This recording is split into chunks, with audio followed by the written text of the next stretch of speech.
একমাত্র মধ্যবিত্ত পরিবারের মানুষগুলোই কিন্তু সংসারের আসল রূপ দেখতে পায়। সমাজে ৩ প্রকার মানুষ থাকলেও শুধুমাত্র মধ্যবিত্ত পরিবারের মানুষগুলোই কিন্তু সমাজের আসল রূপ, জীবনের আসল রূপই সবথেকে ভালো উপলব্ধি করতে পারে এবং তারা অনেক সময় অনেক কিছু চাইলে মুখ ফুটে বলতেও পারে না, আবার অনেক সময় অনেক কিছু সহ্যও করতে পারে না। উচ্চবিত্ত মানুষজন চাইলে অনেক কিছু করতে পারে, নিম্নবিত্ত মানুষজন চাইলে হাত পাততে পারে, কিন্তু আমাদের মতো মধ্যবিত্ত মানুষজন চাইলে কিন্তু কিছুই পারে না। বর্তমানে বাজারে সবকিছুর যা অধিক মূল্য হয়েছে, তাতে এই জগতে খেয়ে পড়ে টিকে থাকাটা অনেক বেশি কঠিন হয়ে গেছে সবার জন্যই। চাইলেই কিন্তু নিম্নবিত্ত মানুষগুলো উচ্চবিত্ত মানুষের কাছে চাইতে পারে, কিন্তু মধ্যবিত্ত মানুষগুলো কোথায় যাবে বলেন? তাদের কিন্তু উপার্জন বাড়ছে না। বাজারের প্রতিটা পণ্যের দামই কিন্তু দিনের পর দিন বেড়ে চলছে, তার কোনো কমার নাম নাই, কিন্তু উপার্জন কার বাড়তেছে বলেন? সেই তো শিথিলই আছে। আমরা কিন্তু একটা মানুষের উপার্জনে মোট ৮ জন মানুষ সংসারে চলি। সেই ঘটনাটা না হয় আপনাদেরকে পরে এক সময় বলবো। আজকে মুরগির মাংস দিয়ে আলিফের জন্য কাচ্চি রান্না করতেছি, তার আবার মুরগির মাংসের কাচ্চি খাইতে ইচ্ছা করছে। আসলে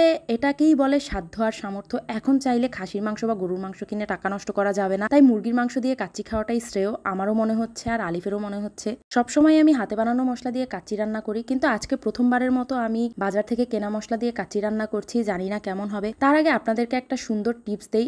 আপনারা কিন্তু অনেকেই আমাকে প্রশ্ন করেন প্রেগনেন্সির পরেও আমার চুল কিভাবে এত ভালো আছে, তো তাদের জন্য এই ইনফরমেশনটা একটু দিয়ে দেই। Social outlet BD Facebook page থেকে আমি ন্যাচারাল এই অয়েলটা আর প্রোটিন হেয়ার প্যাকটা কিনেছিলাম আমার চুলের যত্নের জন্য, এবং আলহামদুলিল্লাহ আমি খুব ভালো একটা রেজাল্ট পাচ্ছি বর্তমানে। প্রেগনেন্সির পরে কিন্তু প্রচুর পরিমাণে চুল পড়ে, তো আলহামদুলিল্লাহ আমার সেই সমস্যা শেষ। এছাড়া এটা কিন্তু ছেলে মেয়ে উভয়ই ব্যবহার করতে পারবে। হেয়ার প্যাকটা রাতে ভিজিয়ে রেখে তারপরে সকালে ইউজ করে তারপরে 1 ঘন্টা পরে গোসল করতে হবে। হেয়ার প্যাক ইউজ করার ভিডিওটা আমার করা হয়নি, শুধুমাত্র গুলে রাখার ভিডিওটা একটু আপনাদেরকে দেখাচ্ছি।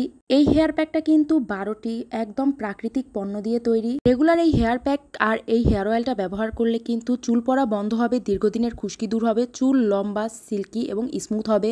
এছাড়া এই হেয়ার অয়েলটিও কিন্তু শতভাগ প্রাকৃতিক উপাদান দিয়ে তৈরি। কোকোনাট অয়েলের সাথে যত প্রকার চুলের জন্য উপকারী প্রাকৃতিক উপাদান আছে সবই কিন্তু এই তেলের সাথে মিক্স আছে। আমি কিন্তু তেল একদম চুলে চুবিয়ে চুবিয়ে দিয়ে দিছি। তেল দেওয়ার পরে এবং হেয়ার প্যাক দেওয়ার পরে আমার চুল কিন্তু প্রতিবারই এরকম একটা লুক আসে, এত পরিমাণ শাইনি, সিল্কি আর স্মুথ হয়ে যায়, মাশাআল্লাহ, আর বলার মতো না। আপনারাও চাইলে এই পেজটা থেকে এই হেয়ার প্যাকটা আর হেয়ার অয়েলটা নিয়ে নিতে পারেন। আমি তাদের পেজ এবং ওয়েবসাইট আমার ক্যাপশনে মেনশন করে দিব ইনশাআল্লাহ। এই হেয়ার প্যাক আর হেয়ার অয়েল রেগুলার ব্যবহারের ফলে কিন্তু যেই রেজাল্টটা আসবে সেটা আপনারা কিছুদিনের মধ্যেই দেখতে পাবেন। আলহামদুলিল্লাহ আমিও দেখতে পাচ্ছি। যাই হোক, আমার একটা সুন্দর টিপস তো আপনাদের সাথে শেয়ার করে ফেললাম। এবার আবার রান্নায় চলে যাই। আমার কিন্তু চালটা 50% সিদ্ধ হয়ে গেছে, আর এরপরে আমি সুন্দরভাবে দমে বসায় দিছি। কাচ্চি বিরিয়ানি কিন্তু এভাবেই দমে বসাইতে হয়। আমি বরাবরই কাচ্চি রান্না করি এভাবেই। প্রতিবারই কোরবানি ঈদের পরে আমার শ্বশুর বাড়িতে আমি কাচ্চি রান্না করি। সামনে যেহেতু কোরবানি ঈদ চলেই আসছে, তাই একটু আগেই মুরগি দিয়ে রান্না করে ফেললাম।